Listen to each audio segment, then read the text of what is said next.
Welcome back to Accent Talks. In this relaxing afternoon session, we are back to discuss and to gain insights about architecture and lifestyle. Our main purpose is to connect the architecture profession in a light and casual manner, so it's gonna be easily understood in a wider circle outside our sole profession.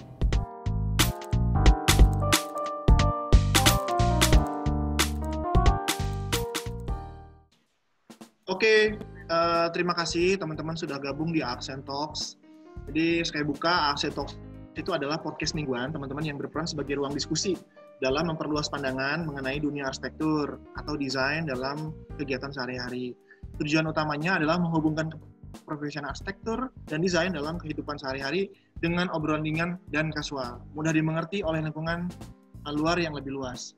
Nah, diskusi season 2 ini terinspirasi oleh diskusi kita di Accent Talks Season 1 dengan Dr. Panda, seorang dosen dari ITB tentang desain sosial, yang hubungannya antara desain dengan manusia yang ada di Indonesia. Terus, kalau season 2 ini, karena memang sekarang kita lagi apa ya, ketika menghadapi normal yang baru, di era corona dan pandemi seperti ini, kita mengangkat desainer-desainer atau change maker yang ngobrolin atau memberikan satu perubahan atau solusi desain di era pandemi, terutama yang kaitannya langsung dengan medis di Indonesia. Lalu isunya itu adalah tentang obrolan seru di balik layar atau design thinking mengenai terciptanya satu produk atau pergerakan. Nah, kita sambut pembicara kita yang pertama itu adalah Om Ben Wirawan Sudarmaji, SDS, yang berpendidikan S1 dari ITB dan NUS, yang juga seorang CEO dari Torch ID dengan pengalaman yang sangat seabrek dan serial entrepreneur. Bisnisnya mulai dari Mahanagari, Zoya Home, dosen luar biasa di desain produk ITB, mendapatkan beragam penghargaan. Ini saya baca CV-nya aja 5 halaman, penghargaan dan edukasinya luar biasa inspiratif memang Om Ben. Nah, saya mau cerita sedikit, Om Ben. Demografinya adalah 39,1% itu umurnya 26 sampai 30 tahun. Jadi kalau saya sebut ini adalah millennials 3.0. Terus 34,8% itu adalah urban designer. Terus 65,2% domisilinya di Jawa Barat. Tapi tidak juga semua Jawa Barat, ada di Jakarta, ada dari NTB, ada dari Lombok, dan ada di Sulawesi Tengah. Nah, supaya nggak lama-lama, kita langsung mulai aja ke pertanyaan ya, Om Ben ya. Oke, Om Ben ya? Jadi, kita baca dari podcastnya, kita dengar sebenarnya di podcastnya Om Ben, ya, mengenai nyari uang ketemu hikmah. Katanya, bisnis itu dimulai dengan inamal amalu bin niat. Jadi, saya mau tanya adalah, apa yang membuat Torch, yang notabene kuat di travel gear, sekarang menjual APD, Om Ben? Apa alasannya? Om Ben? Ya. Nah, siap. Thank you, Jo. Bener sih. Jadi memang kalau bicara bisnis sejak awal juga kan, dashboard bisnis gue tuh, jadi duit itu cuma dashboard. Tujuan itu gimana niat lu kan. Jadi memang ujung-ujungnya sih kalau gue ditanya, emang membuat Torch itu tujuannya ingin berbuat baik. Cuman karena kita pengusaha, dashboardnya rupiah, dolar gitu ya. Jadi memang sejak awal kita niatkan seperti itu, termasuk si APD Torch Medguard ini.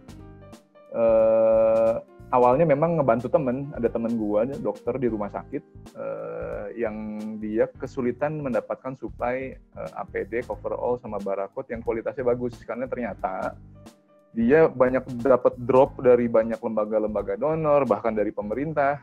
Akhirnya nggak kepake di rumah sakitnya, dokter-dokter, perawat, semua itu pada takut pakainya karena materialnya salah lah, ukurannya nggak bener lah, desainnya tidak cukup melindungi 360 derajat, katakan begitu.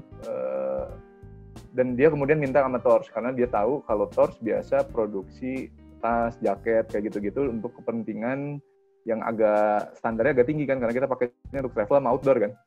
Apa pivotnya bisa secepat itu, Om ya? Dari travel gear ke APD gitu? Karena emang dalam 5 tahun pendirian Torch itu kan, Torch membuat sebuah organisasi yang memang disiapkan untuk masa depan gitu ya.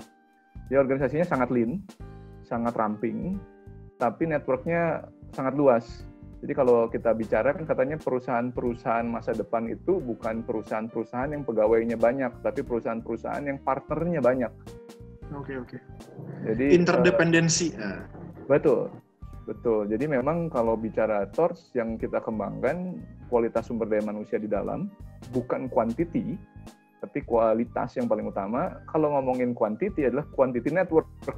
Makanya ketika kita harus pivot, kita istilahnya menggerakkan mesin di luar, bukan menggerakkan mesin di dalam. Kalau mesin di dalam kan daya jangkaunya rendah gitu. Nah kita pakai ini, pakai itu, makanya cepat itu makan waktu sekitar 2 minggu untuk mendesain 4 prototip dan menyambungkan supply chain dari ujung ke ujung. Cuma 2 minggu. Tapi kita harapkan dengan 2 minggu itu, kita nggak kayak UKM lain, misalnya ada UKM yang langsung masuk, langsung buat gitu ya. Itu ngubah jumpsuit-nya bengkel menjadi untuk medis, ya repot juga sih kalau kayak gitu ya. Cepat tapi nggak kepakai. Nah kalau kita memang masih membutuhkan waktu 2 minggu, tapi 2 minggu itu menghasilkan produk yang akhirnya kualitasnya bagus. Dan itu yang kemudian kita launch setelah ini setelah ini memenuhi standar yang teman saya sarankan ini gitu ya, syaratkan lebih tepatnya. Kita diskusi sama konsultan di sana yang dokternya, yang juga di bagian CSSD itu bagian sterilisasinya. Lalu kita lihat video-video dari Wuhan, kita lihat standar-standarnya, standar mana yang bisa dicapai di Indonesia saat ini dengan supply chain yang ada, mana standar yang terlalu tinggi tapi sebenarnya overshoot gitu. Kalau seperti itu, akhirnya udah kita posting dan ternyata waduh demand-nya sekarang banyak banget sampai kita kewalahan. Oke Om, pertanyaan kedua. Ini saya baca dari narasi Instagramnya Om Ben. Saya diajak ngobrol sebagai tim desainer di belakang TORCH Medguard. Mau tahu kenapa APD ini membuat saya kurang tidur padahal lagi WFH? Mau tahu apa hubungannya APD dan pesawat Hercules? Nah, obrolan seru di belakang layar. Nah itu Om, kenapa Om bisa, ini kalau saya sih WFH asik-asik aja, bisa Netflix, bisa GoFood, bisa santai-santai, bisa main sama anak gitu. Apa yang membuat kurang tidur dan apa hubungannya sama pesawat Hercules nih Om? Karena tadi sebenarnya pivot itu susah sekali. Pivot itu sebenarnya proses yang harus sangat tepat gitu ya. Jadi organisasinya harus memang dirancang lean untuk bisa cepat pivot. Dan 2 minggu itu waktu yang sangat pendek untuk development produk kayak gini. Menjambungkan supply chain dari ujung ke ujung itu bukan hal yang gampang. Kita bagi tim kita jadi beberapa, ada tim khusus kita buat tim khusus untuk krisis ini. Kita punya WA group khusus yang langsung mengkontak segala macam kontak-kontak kita, network kita di dalam dan di luar negeri gitu. Nah itu yang membuat gua kurang tidur pada akhirnya. Sampai kemarin sempat agak batuk, untungnya batuknya batuk basah. Jadi gua tegak batuk basah. Cuman 2 hari. Sekarang semua. Parno bener. Cuman 2 hari sembuh, batuk basah, ya sekarang udah kerja lagi gitu ya. Ya mau nggak mau karena teman-teman di garda depan itu mereka lebih parah lagi yang mereka hadapi gitu. Jadi kitanya harus cepat gitu. Nah kalau Hercules, karena permasalahannya adalah gini bro, Indonesia itu bukan negara yang memproduksi APD. Tahun-tahun lalu kita bukan negara produsen APD. Kalaupun kita produksi APD, APD-nya itu diekspor. Jadi kita ini bukan negara yang punya supply chain untuk APD. Sehingga dalam waktu sangat cepat, begitu kita harus memproduksi APD ini, katakanlah TORCH dan beberapa perusahaan lain, misalnya, menemukan materialnya adalah ini, gitu. Raw material yang dibutuhkan adalah ini, XXX ini, gitu. Begitu kita cari, gue juga cuma sempat order 1 kali. Cuman sempat pakai material yang kita punya di gudang, itu udah habis. Lalu kemudian dengan cepat tuh sehari habis tuh ordernya. Lalu kita pesan lagi ke pabrik-pabrik besar di Indonesia dan itu pun cepat habis karena mereka pun sekarang full capacity untuk menangani COVID ini. Sehingga akhirnya kita tanya sana tanya sini, akhirnya terhubung melalui Asosiasi Desainer Produk Industri Indonesia. Kita terhubung sama Pak Prabowo di Kementerian Pertahanan. Okay. Staf khususnya kemudian kontak saya, Pak Ben, bantulah cari ini material di Indonesia udah habis, tolong cari menggunakan network kita di Cina. Jadi akhirnya gue pakai network gue di Cina, akhirnya ketemu, Alhamdulillah. Alhamdulillah gitu bisa dapat. Permasalahan masih satu lagi karena sekarang semua dunia masih terdampak dengan COVID-19.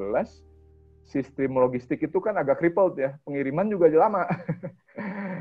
Pengiriman full container misalnya gitu bisa 2-3 minggu tuh udah cepet. Alhamdulillah gitu kalau bisa 2-3 minggu. Mungkin bisa lebih lama gara-gara permasalahan ini. Saya lapor sama Kementerian Pertahanan. Mereka mengerti permasalahannya ini dan rupanya mereka banyak orang militer di dalamnya jadi kerjanya cepat gitu. Mereka langsung menawari, Pak Ben, udah deh jangan pakai laut lama nanti tertahan di sini apa segala macam, pakai saja Hercules kami gitu. Jadi gue sekarang lagi nunggu jadwal Herculesnya Kementerian Pertahanan dari Cina mau ke Indonesia. Kita load sama bahan kita kirimkan ke sini. Ternyata Pak Prabowo responsif banget kerjanya. Tim saya harus akui dari semua Kementerian Pertahanan itu karena mungkin orangnya tentara ya isinya ya. Banyak tentaranya, kerjanya cepat banget. Jadi mereka memang orang-orang militer itu cocok di kala krisis. Sementara kalau bicara pemerintahan sipil menangani krisis lebih lambat. Jadi untung di BNPB itu ada orang-orang dari Kementerian Pertahanan juga. Gitu bro. Jadi sekarang kita harus kerjasama sama kementerian-kementerian. Siap. Oke Om. Karena sebenarnya kita pengen tahu design thinking atau desain proses. Mungkin Om Ben ada yang bisa diperlihatkan bagaimana caranya finding-nya, empatinya, prototyping-nya dari si APD ini supaya mungkin teman-teman lebih kebayang. Oke. Sebelum nanti ke desain prosesnya sendiri, saya mau melihatkan kenapa kita semua, teman-teman, saya nggak tahu berapa persen di antara teman-teman ini yang desainer atau arsitek yang juga mungkin pengusaha ya, entrepreneur. Tapi ini harus dipahami sama kita semua bahwa kita itu tidak bisa menghindari krisis. Jadi apapun perusahaan yang dibangun sama teman-teman itu harus mampu adaptasi pada krisis. Saya coba share screen ya. Aman ya? Untuk teman-teman yang mau bertanya, kita sudah buka kolom pertanyaan. Nanti saya coba bacakan satu-satu. Silakan ya di kolom chat. Mangga Om Ben. Ya. Ini saya mau memperlihatkan, saya seorang desainer tapi saya pernah sekolah bisnis di NUS, walau non-degree sebenarnya. Dan dosen saya di sana tuh mengatakan ke saya bahwa ke semua mahasiswanya, diantaranya ke saya mengatakan bahwa kalian tuh harus siap-siap dengan krisis. Ini the list of economic crisis yang terjadi dari first century sampai kita lihat dari abad ke-19 aja ya.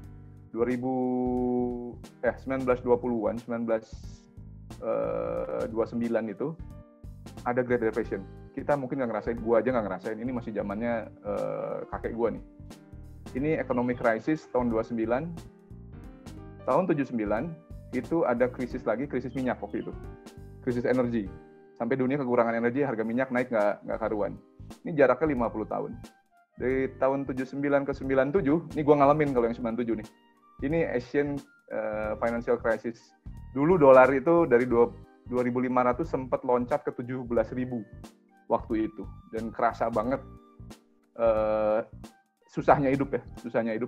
Berarti karena tahun 97-98 Indonesia tuh double crisis dong ya? Udah krisis finansial Asia, juga krisis politik gitu ya Om ya? Ya, yang membuat krisis politiknya adalah krisis finansialnya. Jadi 97 financial crisis, 98 mulai krisis politiknya. Pak Harto turun itu sampai 2000-an lah, 2001 lah. 2001 itu keadaannya masih nggak enak lah, tiga tahunan lah kerasa nggak enaknya itu. Itu jarak dari tahun 79 ke 97 18 tahun. Lalu kita lihat nih dari 97 itu tahun 2008 tuh ada lagi krisis sebenarnya. Indonesia nggak gitu kerasa terlalu besar karena krisisnya di Amerika. Cuman gara-gara ini house bubble, real estate bubble itu kan. Ini jaraknya udah cuma 11 tahun. Dan lihat sekarang coronavirus ini akan membawa krisis lagi. Jaraknya udah 11 tahun lagi. Jadi kita ngelihat jarak krisis itu seperti yang dosen gue bilang, ini memendek. Kenapa? Pergerakan manusia dan informasi, sistem informasi makin bagus. Dengan itu makanya akan lebih banyak krisis di depan. Belum kita punya epidemi sama pandemi nih. Ini pun akan menyebabkan krisis. Karena kalau kita pelajari, ini 1918, 1920 sambil Perang Dunia I itu sebenarnya sambil krisis kesehatan. ada yang disebut Spanish flu. Ini yang matinya diperkirakan sampai 100 juta orang. Jadi banyak sekali pada saat itu. Ini krisisnya selama 2 tahun. Dan ini jenis flu juga sama. Ini gue cuman highlight yang flu-flu aja. Yang flu-flu aja. Karena flu itu adalah jenis virus yang mudah bermutasi ya. Jadi makanya kalau lo kena disuntik antivirus flu itu setiap tahun kita mesti disuntik ulang karena si virusnya bermutasi. Ini jaraknya 39 tahun sampai dengan Asian flu. Ini mulainya di Cina. Lalu Hong Kong flu 11 tahun kemudian, 34 tahun kemudian muncul lagi yang besar itu SARS. 5 tahun kemudian muncul lagi swine flu. Dan kalau kita merasa bahwa coronavirus ini mengerikan, dia mengerikan cuman penularannya, tapi tingkat kematiannya rendah, cuman 2-3% kan. Kalau kita ngomongin swine flu ini bisa sampai 50% di manusia. Kalau di ayam 100% mati. Baru kita ketemu coronavirus. Nah ini yang teman-teman mesti pikirkan bagaimana perusahaan teman-teman dirancang agar siap menghadapi epidemi, pandemi, krisis. Semua harus dibuat seperti itu. Nah kalau Torch, ini sebelum gua ngomongin mengenai produknya ya, Torch itu memang kita merancang organisasi kita itu lean. Lean itu bahasa Indonesia apa sih? Ramping ya? Ramping. Jadi kalau compact, ramping, agile. Agile. Kenapa? Kalau kita ngelihat Torch ini isinya cuma ini doang. Design, marketing, sales, H&R management, supply chain management, sama finance management. Semua yang lain kita outsource keluar. Torch itu tidak punya produksi, Torch itu tidak punya gudang, Torch itu yang ngirimin ke konsumen itu orang lain. Yang buat website kita itu layanan yang kita bayar per bulan. Konsultan kita itu third party. Konsultan digital marketing kita udah 3 tahun itu kita punya 3 bahkan konsultan untuk digital. Agregator internasional untuk marketing kita juga punya cukup banyak kerja untuk kita bayarnya cuma per bulan aja. Supplier lokal internasional, pakai payment gateway juga lokal dan internasional, semua pihak luar. E-commerce platform kita kalau ngelihat ke torch.id itu kami buat dari 0 sampai dagang itu cuma 3 minggu. Kita memang membuat organisasi yang sangat responsif. Sampai vendor lokal, vendor internasional, nanti ke penjualan nih, e-commerce platform yang di dalam negeri, logistiknya pihak luar, e-commerce platform ini juga sama, ini marketplace, logistik kita ngomong-ngomong sudah mulai belajar jual ke Amerika Serikat untuk internasional. Ini pun gudang kita nih, gudang punya orang lain, jadi kita bayar per barang masuk sama barang keluar. Organisasi kita memang dibuat agar jadi organisasi yang jahat. Makanya ketika teman gua yang yang dokter ini minta dibuatkan si APD itu, kita cuma butuh waktu dari mendesain sampai supply material cuma 2 minggu gitu. Responnya cepat gitu, bro.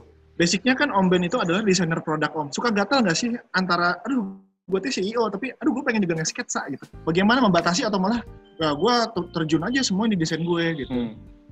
Saya udah berhenti mendesain dalam arti menggambar sendiri ya, punya rancangan sendiri itu udah 2 tahun lebih. Udah 2 tahun lebih atas permintaan dari komisaris gue. Karena ditakutkan gue subjektif melihat desain itu.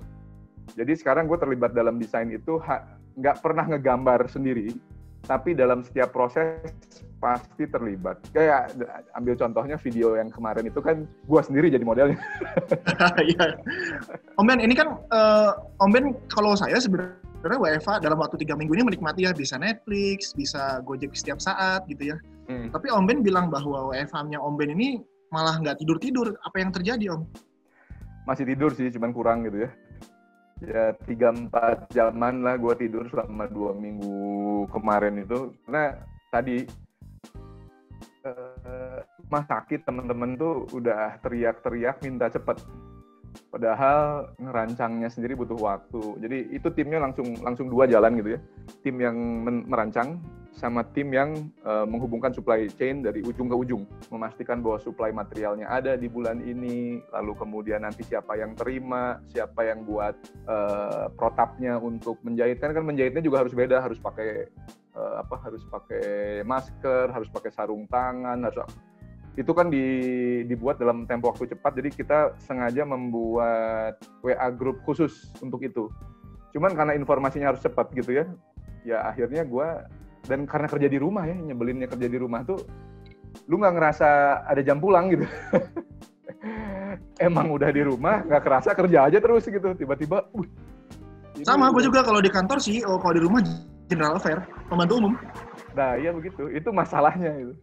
Jam 11 baru kelar, bangun, jam 3 bangun. Karena jujur gue pun, retail, itu yang offline terpukul sekali. Offline itu terpukul sampai 50% penurunannya. Dan orang bilang gue tuh termasuk yang tidak terpukul parah 50%. Yang offline ya. Tapi yang online beda. Yang online justru Tops.id itu naik bro.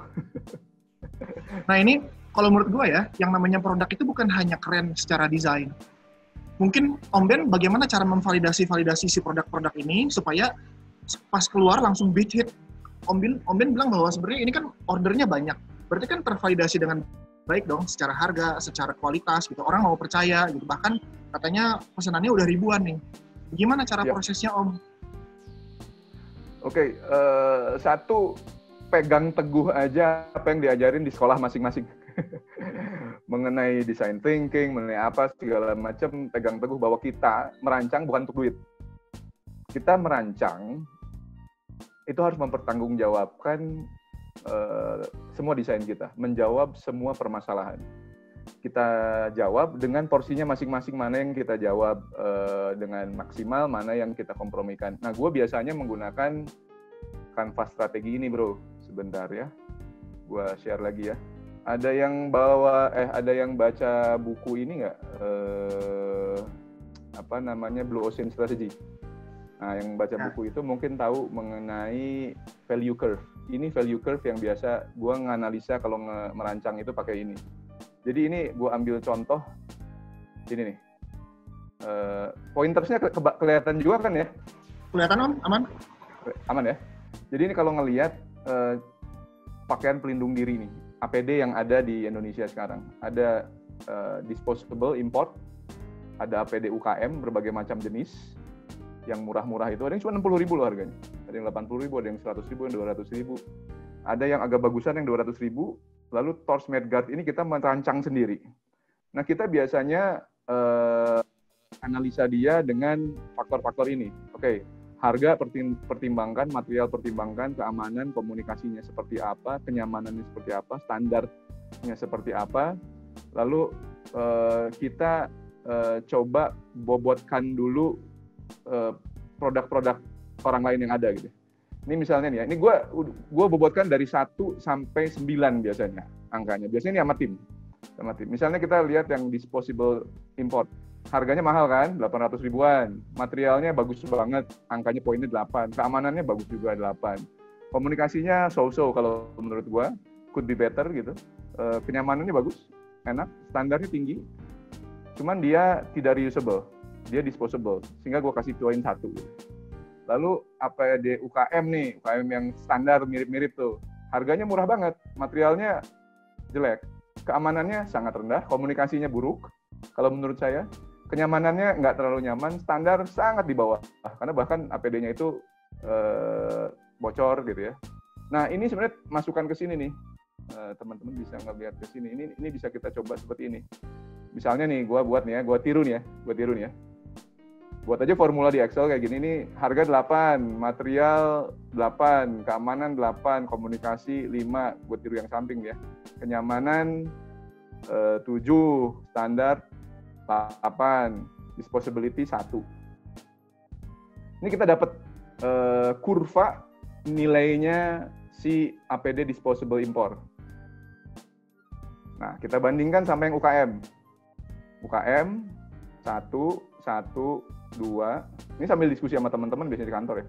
komunikasinya rendah, kenyamanannya rendah, standarnya kenyamanannya 2 lah anggap, standarnya 1. Dia ada yang reusable, ada katakanlah 5 gitu. Misalnya begitu. Ada yang disposable juga misalnya. Ini yang UKM yang lain mirip-mirip misalnya satu. Ini kan udah kelihatan ya, udah ada 2 kurva nih ya. Ada 2 kurva. Ini binatangnya beda nih. Garisnya beda berarti kurvanya dia ada, sama konsumen dilihatnya sebagai barang yang berbeda kalau seperti ini. Keamanan 2, komunikasi 1, kenyamanan 1, standarnya rendah juga, reuse ternyata dia disposable juga sehingga 1 gitu. Nah, anggaplah seperti ini ya. Ini itu binatangnya udah beda tuh. Binatangnya ada yang warna abu-abu. Ini rata-rata UKM setelah gua amati nilainya mirip-mirip aja. Nilainya mirip-mirip. Kalau gua melihat gitu. Coba sekarang gua kesini dikit. Ada yang reusable yang agak bagusan. Jadi harganya lebih tinggi, 200.000, 300.000 gitu. Materialnya cukup bagus. Katakanlah materialnya 2, keamanannya agak aman, 5, komunikasinya tapi nggak begitu bagus. Komunikasi nggak begitu bagus itu maksud gue, kalau Tors itu semuanya kita buat dulu kontennya. Dari video, gambar, semua hasil-hasil tes, kita visualisasikan dulu. Baru kita launching. Kalau yang lain itu cuma buat poster digital, udah gitu. Standarnya rendah, standarnya agak tinggi kali ya, ini 3, reusable, ya juga 5 misalnya gitu. Nah, Torch Medguard, jadi teman-teman kalau ngeliat gini, sebenarnya ini ada 2 binatang yang berbeda. Walaupun ini ada 1, 2, 3, 4, 5 binatang, sebenarnya cuma 2 jenis binatang. Anggaplah yang ini kucing, yang jenis ini anjing. Jadi banyak anjing sama 1 jenis kucing gitu. Nah, Torch Medguard dirancang sama sekali berbeda. Harganya di tengah-tengah, kita ambil 4 gitu. Materialnya cukup bagus, keamanannya cukup tinggi, komunikasinya sangat bagus, misalnya begitu. Kenyamanannya sangat nyaman, dia breathable. Standarnya tinggi, tapi nggak bisa tersertifikasi dengan cepat kan, jadi gue kasih 6 aja gitu. Reusable, sangat reusable. Kita bisa udah dites sama kita di tempat kita kalau pakai alkohol 20 kali nggak rusak. Di rumah sakit udah dites pakai metode di rumah sakit, tapi kita belum publish. Itu berhasil 10-15 kali dia bilang, bahkan 15 kali. Nah, yang Torch, lihat nih, Torch itu warnanya yang hijau. Ya. Om Ben, saya tuh punya dosen. Mungkin dosen kita semua, Pak Imam Bukhori. Bahwa sebenarnya dia bilang bahwa kesalahan desainer itu adalah mendesain atau membuat sesuatu produk yang tidak dibutuhkan sama orang gitu. Bikinnya kadang-kadang yang enggak gitu. Jadi kadang-kadang mungkin pas validasi ke harga, ke bentuk itu enggak oke.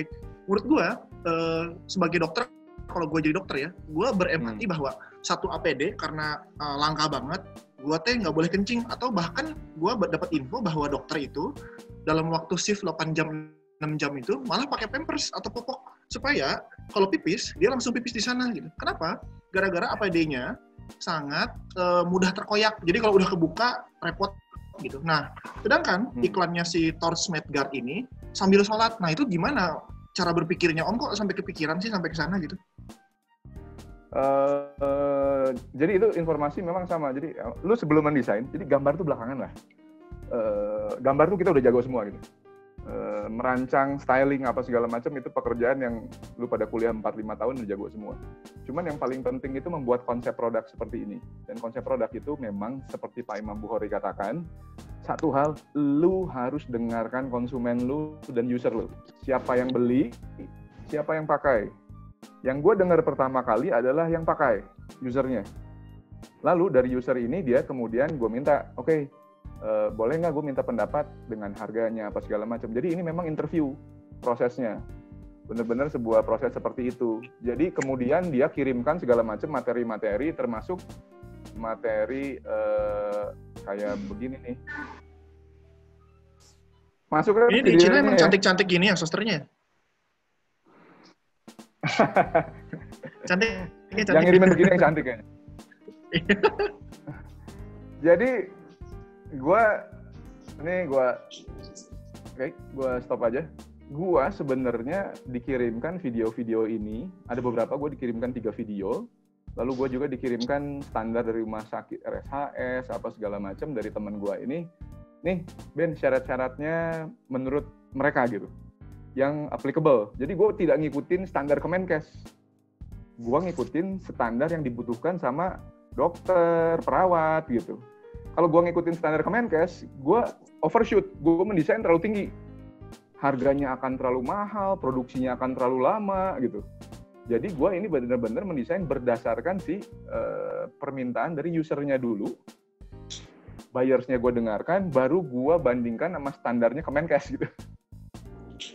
Kami sampai simulasi digunakan, jadi di spray gitu ya, di spray sama alkohol segala, ini kita coba nih. Ini perjalanan Om Ben dapat material yang tepat gimana Om ya? Ini canggih loh materialnya Om. Jadi sebenarnya gini, ini material yang biasa digunakan sama orang-orang yang naik gunung jangka panjang. Kalau lu naik gunung dalam tempo harian, lu akan membutuhkan sebuah material yang tahan air karena lu akan menempuh hujan, pagi hari dingin, embun, apa segala macam. Tapi badan lu jalan jauh sehingga mengeluarkan bisa mengeluarkan panas tubuh gitu ya. Ini materialnya itu dia punya mikropori yang ukurannya 1-3 meter. Sementara air itu, bahkan droplet air itu besarnya 100 mikrometer. Jadi kalau droplet air nggak bisa masuk, tapi kalau udara panas, uap air itu ukurannya 1/10⁻⁵ mikrometer, kecil banget. Jadi panas bisa keluar, air nggak bisa masuk. Ini cuma material ini ada, tapi tidak pernah selama ini dipakai untuk tenaga medis. Karena tenaga medis sudah nyaman dengan material yang reusable. Karena dulu tidak pernah ada pandemi. Karena dulu tidak pernah ada pandemi, orang tidak pernah berpikir bahwa material ini memenuhi standar sebenarnya. Gitu. Ya. Karena krisis aja akhirnya kita kepikir segala macam kita coba kan. Oke. Om Ben, gitu, kita diskusi udah sekitar 30 menit. Waktunya sebenarnya memang fleksibel, cuma kita coba merespon dulu beberapa pertanyaan mungkin ya. Kita mulai dari, kita respon dari beberapa pertanyaan dulu Om ya, biar interaktif gitu. Oke. Pertanyaan nomor 1 dari Mas Fadli Putra. Apakah APD yang disposal itu syarat standar dari SOP kesehatan? Apa mungkin ada terobosan untuk membuat APD yang bisa dicuci dan digunakan ulang? Ya, itu adalah TORCH Guard. Jadi gini, standar internasional itu sebenarnya gini, materialnya ada tesnya 2, ada, saya lupa nomornya, tapi saya punya nomornya. 2 standar tes material ini laboratoriumnya tidak ada di Indonesia. Yang paling dekat ada di Shanghai, umumnya orang ngetes itu di Amerika. Kalau kita ngetes, timeline untuk ngetesnya itu sekitar 2-4 minggu. Dalam keadaan seperti sekarang, pasti lebih lama dong, karena semua orang pengen ngetes pasti kan. Padahal sebenarnya kita tahu, material-material tertentu kita tahu sebenarnya bisa melewati batas ini. Kita tahu sebenarnya, cuman permasalahannya adalah kita tidak punya waktu untuk ngetesnya. Karena kalau mau ngetes, makan waktu. Bahkan si balai besar teknis tekstil yang biasa ngetes produk-produk TORCH, material TORCH, sekarang tutup sampai corona habis. Jadi tempat untuk ngetes malah tutup di Indonesia tuh, kacau juga, gue pusing juga. Nah mungkin pertanyaannya gini Om, kalau misalnya memang di reusable atau bisa dicuci ulang si TORCH Guard, metodenya dengan cara apa Om? Oke, ada 2 standar medis untuk melakukan sterilisasi, satu panas, 2 dingin. Yang panas itu harus dengan panas tertentu, lalu biasanya pakai klorin 0,3, 0,5 sampai 1% gitu. Panasnya harus sesuai dengan kebutuhannya. Kalau bakteri di 40 derajat juga pada mati. Permasalahannya COVID-19 ini, si corona ini matinya di 70 derajat. Kalau kita pakai 70 derajat, ada kemungkinan coating sama seal-nya rusak. Ada kemungkinan itu. Sehingga kemarin kita tanya ke rumah sakit, ada metode apa lagi? Rupanya mereka mengatakan ada 1 metode lagi, yaitu metode dingin. Metode dingin itu menggunakan alkohol disemprotkan atau dilewatkan alkohol, jadi dikuas gitu ya, itu sudah membunuh 99% bakteri. Dan corona itu sangat susceptible pada alkohol kan, lapisan lemaknya hancur sama alkohol. Lalu bisa juga pakai peroksida. Data ini kita dapat dari rumah sakit. Tapi karena kita merancang untuk Indonesia ini kan nggak semuanya punya, kalau di rumah sakit itu ada yang namanya Central of Sterile Supply Department. Departemen yang tukang nyeterilin lah intinya begitu ya. Kalau klinik kecil di Bandung Barat, di ujung mananya Sulawesi gitu, kan nggak mungkin punya bagian ini. Makanya kita akhirnya di TORS udah kita sarankan pakai spray alkohol aja. Pakai spray alkohol. Karena alkohol paling tidak itu kan tinggal disemprot pakai semprotan burung juga bisa tuh. Siap. Berarti TORS Medguard itu sudah sesuai prosedur dan bisa dibersihkan ya Om ya. Kita lanjut ke pertanyaan kedua ya Om ya. Yep. Dari Mas Tubagus Ahmad. Ini pertanyaan lumayan banyak Om. Ini saya juga bingung, banyak banget pertanyaannya. Dia orang di PTN soalnya. Pertanyaan nomor 1. Lebih. Pertanyaan nomor 1 dari Mas Tubagus Ahmad. Kalau dalam produk normal, produk medis harus diuji dan disertifikasi oleh lembaga apa Om? Jadi gini, standar materialnya itu namanya IN 14126 sama NFPA 1999. Ini ngetes bakteri, ketahanan bakteri di situ. Nomor 2, satu lagi mengetes ketahanan terhadap air dan plasma darah. Plasma darah itu lebih kental daripada air ya. Jadi kalau tembus air sebenarnya plasma darah agak susah tuh masuk. Dan ini juga nanti di bawahnya ada lagi standar tesnya tuh banyak, AATCC 42, AATTC 126, ASTM F1670, ASTM F161 dan sebagainya. Ada ISO juga nih, ada 2 ISO juga. Ini bisa dites. Standar paling utama yang atas itu yang masalah. Standar yang bawah TORS itu udah biasa. Silahkan dites di Balai Besar Tekstil atau lembaga ada di Jakarta untuk pengetesannya. Ini sih standarnya udah oke. Cuman permasalahannya adalah sekarang kita lagi krisis. Kalau kita ngotot ingin tes, terutama yang IN 14126 sama NFPA 1999, nunggu 1 bulan. Keburu pada meninggal dokter kita. Itu yang masalahnya. Ini saya mau lanjut ke pertanyaan 2 dari Mas Tubagus Ahmad ya. Kemarin Agam Hanefiyah dari Brodo bilang bahwa banyak yang menarik donasi tapi nggak bisa supply. Banyak yang supply tapi nggak dapat donasi. Nah ini pertanyaannya terkait nih, menarik nih. Apakah karena supply-nya tidak ada, industri-industri lokal itu bermunculan untuk material-material seperti yang Om Ben pakai? Oke. Masalahnya gini. Banyak yang perlu, tapi supply-nya salah, tidak memenuhi standar. Itu yang terjadi di Indonesia, lebih tepatnya seperti itu. Lalu mereka-mereka yang kemudian belajar dari 1-2 minggu pertama, jadi sekarang tuh banyak yang kemarin tuh banyak yang nyumbang, nyampe ke rumah sakit, ternyata rumah sakit menolak, karena tadi bahannya salah. Salah, akhirnya ditumpuk di rumah sakit. Yang dibuat sama TORS adalah, Oke, kita buat, emang kita agak lama nih, 2 minggu dulu kita tunggu, karena kita harus riset dulu, bener. Tapi begitu udah riset, kita bisa pertanggungjawabkan nih. Sesuai sama yang BNPB bilang soalnya. Kita buat, jalan. Nah, untuk memastikan distribusinya, kalau TORS kan kebetulan memang kita kuat sekali di digital ya. Makanya begitu posting sekali, wah ordernya ribuan sampai pusing kita. Dan yang membuat masalah kedua adalah kenapa yang banyak, sekarang uang lembaga donor punya miliaran.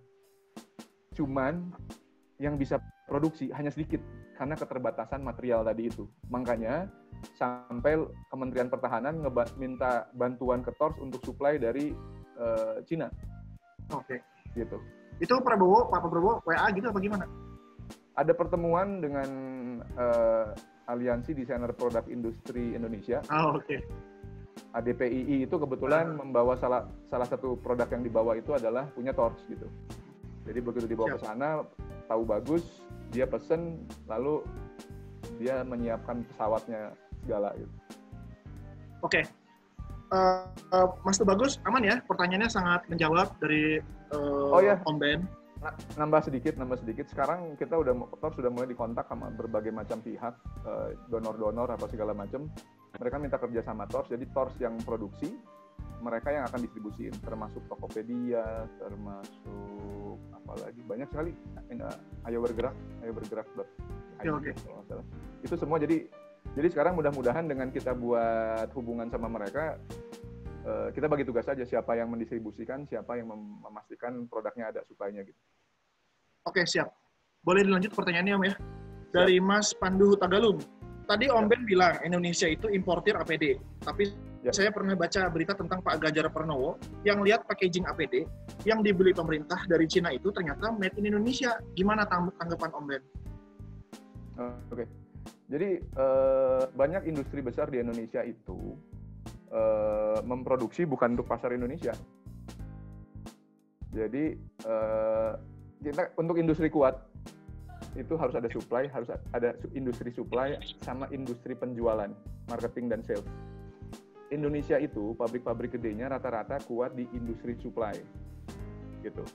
Kalau urusan APD lebih parah lagi, industri supply-nya pun nggak terlalu banyak sebenarnya, tapi ini memang untuk impor. Jadi masa-masa kemarin itu dia produksi, tahunan kemarin itu, sama mereka memang untuk impor, di branding di sananya bukan mereknya dia, apa kayak gitu tuh banyak. Pada kejadian seperti sekarang baru sadar kita bahwa ternyata kita harus mendistribusikan produk-produk ini juga di Indonesia secara reguler. Jadi yang tadi Pandu bilang itu satu supply-nya sedikit sebenarnya, nggak banyak gitu. Itu nggak banyak dan kebetulan memang dibuat untuk pasar impor. Oke, kurang lebih siap. Gitu. Ini pertanyaan terakhir ya dari Mbak Sarafina, saya coba bacakan Om. Apakah sebenarnya krisis COVID ini sudah Om Ben foresee sebelumnya? Bagaimana metode Om Ben untuk mempersiapkan rencana penanggulangannya? Strategi marketing apa aja yang perusahaan Om Ben lakukan untuk menjaga penjualan produk-produk selain APD? Oke. Wah ini menarik. Dari siapa tadi? Mbak Santika Sarafina, desainer juga. Okay. Alma Mater ITB. Alma Mater ITB ya. Halo. Oke, saya mungkin akan ceritakan dengan share screen ya. Manggilnya apa sih, Sarah ya? Vina? Santika? Oke. Saya tadi di depan sudah menceritakan bahwa Tors itu membuat sebuah organisasi yang udah fokus aja di core bisnis kita. Kita ini perusahaan kreatif, makanya ini nih sebenarnya dari desain, marketing, sales ini isinya orang kreatif semua, setengahnya itu orang kreatif. SCM, finance, sama HR mungkin bukan orang kreatif, tapi dipaksa untuk berpikir kreatif. Supply chain di luar, misalnya gudang kita di luar. Sampai sekarang makanya Tors, yang tadi gue cerita, penjualan kita di tors.id malah naik. Itu karena apa? Karena supply chain kita itu masih jalan. Termasuk gudang kita nggak ada pengaruh. Orang-orang kita di gudang tuh gudang orang sih sebenarnya, tapi dia tetap jalan dan dia dapat izin untuk operasi karena dia di logistik. Lo kebayang nggak kalau gudangnya ada di kita? Misalnya nih, gue perusahaan di Jakarta mengoperasikan gudang, tuh kan? Ketika Jakarta PSBB, gue masuknya perusahaan yang harus ditutup kan, bukan perusahaan logistik kan, sehingga gudang gue pun mati, sehingga gue nggak bisa jualan. Yang Tors rancang itu adalah perusahaan yang gudangnya di perusahaan logistik. Torsnya boleh WFH, tapi logistik kita jalan terus karena negara melindungi bisnis logistik harus tetap jalan gitu. Kita kayak begitu. Dan memang ini kalau mau ngelihat, kalau startup apparel brand kayak Tors, kita nomor satu harus menguasai ini dulu. Kita harus jago social media marketing, dan kita bagi penjualan kita tuh ada di web store, di marketplace, sama di showroom. Plus kita punya B2B. B2B itu ya kayak sekarang nih APD ini B2B itu sebenarnya. Ini naik bro, web store malah naik, marketplace terkoreksi nggak terlalu gede, showroom turun 50%. Jadi organisasi kayak kita cuman terpukul di sini. Ini masih cukup aman, ini malah naik. Penjualan B2B naik juga gara-gara ada APD itu. Ini di pihak ketiga gue, third party. Third party-nya dibilang logistik, jadi tidak bisa ditutup sama negara karena ini organisasi yang harus dilindungi sama negara. Harus tetap jalan. Warehouse dan logistik ini kan tetap jalan. Nah ini. Jadi kita sebenarnya perusahaan yang cuma fokus di bidang ini aja. Di yang lain-lain, ini kita semua... Jadi benar-benar lean banget ya? Sangat lean. Jadi gue pernah ngobrol sama... Sejak kapan Om se-compact ini? Kita mulai 2 tahun yang lalu, Om. Oke. Kita mulai 2 tahun yang lalu. Sebelumnya gendut atau semuanya in-house? Sebelumnya gendut. Jadi kita dulu banyak pakai toko-toko di di offline seperti di modern market gitu. Kita punya gudang, kita handle sendiri. Gemuk kita. Dulu kita gemuk. Kalau pada saat itu kita kena krisis, gue kayaknya nggak akan mau diajak ngobrol kayak gini. Gue pasti lagi pusing.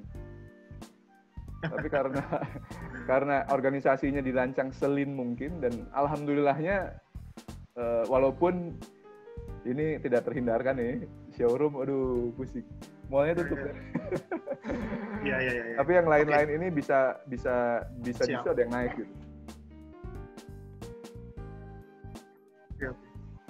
Siap. Om Ben, kita sampai di penghujung acara. Mungkin karena waktunya juga sangat terbatas. Mungkin terima kasih banyak buat teman-teman. Pertanyaannya luar biasa, sangat mendalam dan banyak dan berisi. Saya coba merecap, Om, ada beberapa poin sebenarnya yang penting yang saya garis bawahi. Nomor 1 sebenarnya Tors ini sudah menerapkan Blue Ocean Strategy dan produk pioneering. Jadi sebagai pioneer produk sebenarnya Om Ben enak untuk katakanlah diversifikasi atau menentukan harga. Walaupun sebenarnya yang ditentukan sama Om Ben sekarang harganya sangat ekonomis. Terus yang kedua, kalau saya baca dari blognya Om Ben bilang bahwa bisnis jangan diniatin dulu dari duitnya. Yang penting sebenarnya bantu dulu secara kemanusiaan apa yang kita bisa untuk society. Jadi intinya how to make money and save the world. Nah terus yang ketiga, yang terakhir mungkin tadi saya garis bawahi adalah krisis sama wabah itu makin pendek-pendek dari yang katakanlah 50 tahun, 30 tahun, sekarang 11 tahun, sekarang 9 tahun nggak salah. Makanya kalau diambil positifnya sebagai pebisnis, wabah dan krisis itu adalah ujian untuk bisnis. Apakah bisnisnya itu crisis proof atau tidak? Kalau kita mengacu pada Tors, bentukannya sekarang perusahaan Tors itu base-nya banyak digital dan slim, semuanya outsource aja. Gitu kira-kira Om. Ada lagi nggak intisari yang mau disampaikan kira-kira? Kayaknya summary-nya udah bagus banget. Summary-nya udah bagus banget. Cuman nambah aja satu hal ya. Dari semua yang disammarikan itu, kalau lu ngelihat Tors kemarin, ini mungkin di luar desain ya. Di luar desain, ini lebih mungkin ke spiritual. Kalau krisis itu, lu akan merasakan keadaan di mana faktor-faktor yang bisa lu kontrol itu jauh lebih sedikit daripada faktor-faktor yang tidak bisa lu kontrol, benar nggak? Kita nggak tahu kapan krisis ini akan berakhir, kita nggak tahu virus ini akan mutasi apa enggak, kita nggak tahu standar-standar ini akan ditegakkan apa enggak sama negara akan pinter enggak memanage ini, itu kan kayak gitu ya. Faktor-faktor eksternal yang tidak terkontrol pasti lebih banyak dibandingkan yang bisa terkontrol. Kalau lu pengen, orang mengatakannya lucky, orang ada juga yang mengatakannya berkah. Nomor 1 yang mesti lakukan dalam keadaan seperti ini adalah banyak sedekah. Oke, benar. Bisnis terbaik yang dilakukan sekarang adalah bisnis sedekah. Siap. Bisnis sedekah. Ini ngomong-ngomong, gue mau perlihatkan.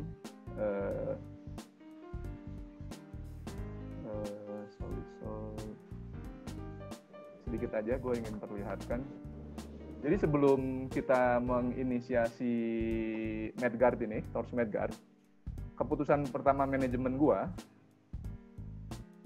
adalah gue waktu itu kontak semua, gue sapa malam-malam, satu malam gue sapa semua anak-anak Tors di grup WA for all Tors. Yang kita lakukan adalah kita sisihkan sebagian rezekinya Tors dan kita mengajak pengusaha-pengusaha lain untuk peduli pada sesama saudagar kecil dan orang-orang yang kerjanya harian. Jadi keputusan resmi Tors untuk COVID ini justru bukan membuat Medguard, justru ini. Kita menggalang dana dan sekarang udah 185 juta dan ini udah 2 kali didistribusikan ke para pekerja harian dan saudagar-saudagar kecil. Itu gua rasa banyak banget Om. Ini se-Indonesia atau Bandung aja ini teh? Saat ini baru didistribusikan di area Jawa Barat ya, di Bandung, Greater Bandung. Tapi kalau terkumpul lebih banyak, ini akan didistribusikan kemanapun sih sebenarnya. Dan yang mendistribusikan bukan TORS, kita kerjasama dengan Yayasan Insan Bumi Mandiri. Jadi dalam keadaan terlalu banyak faktor yang tidak bisa dikontrol, kalau pendekatan gue biasanya nomor satu adalah sodakoh heula. Kalau udah sodakoh, baru ikhtiar. Siap. Gitu bro dari gue. Terima kasih banyak waktu dan kesempatannya Om Ben. Untuk teman-teman juga yang sudah hadir, saat ini lumayan banyak yang sangat respon untuk meluangkan waktunya di hari libur ini. Terima kasih banyak sudah mau mampir ke channel kita. Mudah-mudahan ini segera kita upload di Omni channel kita. Hatur nuhun sekali lagi. Sampai ketemu dan dengerin Spotify-nya Om Ben, jangan lupa, itu juga keren banget. Nuhun pisan juga semua. Hatur nuhun sekali lagi. Assalamualaikum warahmatullahi wabarakatuh. Waalaikumsalam warahmatullahi wabarakatuh. Thank you for listening. Please stay tuned for more exciting content about architecture and lifestyle. See ya!